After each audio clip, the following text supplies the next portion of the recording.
দেশের আলোচিত ইসলামী বক্তা আমির হামজা ওয়াজের ময়দানে নানা বিতর্কিত মন্তব্যের কারণে প্রায় সময় সমালোচনার মুখে পড়তে হয় তাকে। এবার নির্বাচন কমিশনে জমা দেওয়া হলফনামার সূত্র ধরে আবারও তিনি আলোচনায় এলেন। হলফনামায় জমা দেওয়া নানা বিষয়ে অস্পষ্টতা এবং আয় নিয়ে ধূম্রজাল থাকায় সমালোচকদের কাঠগড়ায় ফের আমির হামজা। আসছে নির্বাচনে আমির হামজা প্রতিদ্বন্দ্বিতা করছেন কুষ্টিয়া ৩ সদর আসন থেকে। সম্প্রতি নির্বাচন কমিশনে নিজের হলফনামা জমা দিয়েছেন তিনি। আর সেখানে দেখা যায় গুরুত্বপূর্ণ কিছু বিষয়ের স্পষ্ট ব্যাখ্যা দেননি হামজা। দু একটি গুরুত্বপূর্ণ বিষয় রেখেছেন একেবারেই গোপন, যা মানুষের মনে প্রশ্নের জন্ম দিয়েছে, ঘাটতি দেখা দিয়েছে বিশ্বাসযোগ্যতারও।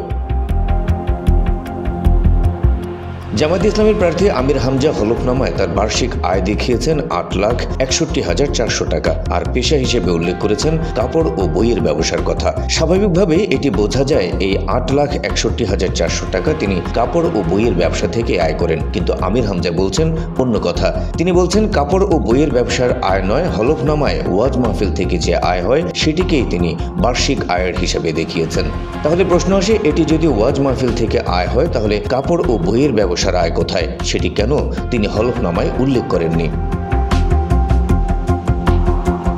আমির হামজা দেশের শীর্ষস্থানীয় ব্যবসা প্রতিষ্ঠান আকিজ গ্রুপের খতিব হিসেবে দায়িত্ব পালন করেন। সেখান থেকেও বড় অঙ্কের একটি আয় আসে তার। তবে আকিজ গ্রুপের খতিব হিসেবে চাকরি করে কত টাকা আয় করেন সেটি হলফনামায় উল্লেখ করেননি আমির হামজা। এ বিষয়ে আমির হামজা জানান, তিনি আকিজ গ্রুপের খতিব হিসেবে দায়িত্ব পালন করেন ঠিক, কিন্তু এর বিনিময়ে তিনি নগদ অর্থ নেন না। তিনি জানান এ বিষয়ে তাদের সঙ্গে চুক্তি রয়েছে। খতিবের দায়িত্ব পালনের বদৌলতে আমির হামজার পরিবারের ব্যয় আকিজ গ্রুপ বহন করে। বিনিময়ে তার মাহফিল থেকে প্রাপ্ত অর্থ আকিজ গ্রুপ পরিচালিত মাদ্রাসা ও এতিমখানায় দান করে দেয়া হয়।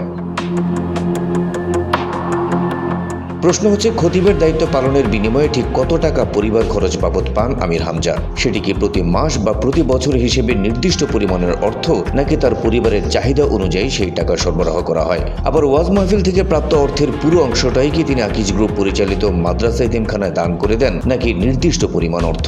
আমির হামজার দেওয়া হলফনামায় উঠে আসেনি এসব বিষয়ের স্পষ্ট কোনো তথ্য। হলফনামায় আমির হামজার কাছে থাকা একটি গাড়ির মূল্য উল্লেখ করা হয়েছে ২৫ লাখ টাকা, কিন্তু সেই গাড়ির মডেল নম্বর কিংবা গাড়ির নম্বরও উল্লেখ করেননি আমির হামজা। এই বিষয়ে তিনি জানান, তার একটি টয়োটা নোয়া গাড়ি রয়েছে। গাড়িটির বাজার মূল্য প্রায় ৩৮ লাখ টাকা হলেও তিনি ৫ বছরের পুরনো এই গাড়িটি ফরিদপুরের এক মালিকের কাছ থেকে কিনেছেন। সে কারণে বিস্তারিত উল্লেখ করেননি। কিন্তু সমালোচকরা বলছেন, পুরনো গাড়ি কিনলেও হলফনামায় গাড়ির মডেল বা গাড়ির নম্বর যুক্ত না করার কোনো যুক্তি নেই। হলফনামা অনুযায়ী আমির হামজার কাছে ১০ ভরি স্বর্ণ রয়েছে, যা সবই উপহার হিসেবে পাওয়া বলে দাবি তার। এছাড়া হলফনামায় তার মোট সম্পদের পরিমাণ দেখানো হয়েছে ১,৫৭,২৯,৩৬০ টাকা।